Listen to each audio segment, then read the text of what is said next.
Hey guys, welcome to my videos.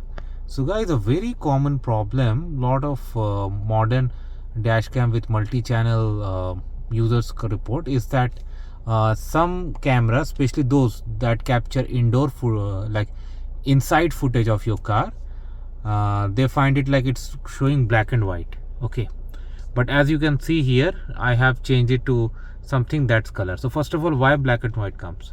So if you have IR enabled, infrared, especially for night capturing, that's the moment it is like capturing black and white. In daytime it's not, but at night time it's important. So you can disable it if you want, but I wouldn't recommend it. Just for showing it to you, I have done it. So what you need to do, I mean, I have this Hubejoe's camera, but similar settings you will find it other cameras too, because at night time it's very important.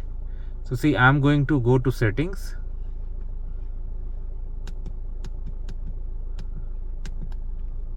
You see I have IR. So I have set it to auto, so it's automatically get turns and on and off. If you have on, then most of the time for inside, because of low light and IR inability, it's gonna come black and white.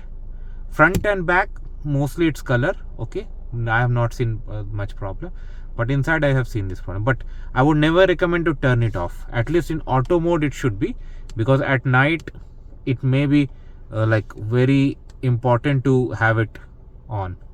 Okay, so that's what I wanted to discuss, guys, and I hope this is gonna help you. Thanks for watching, and please subscribe to the channel. Thank you.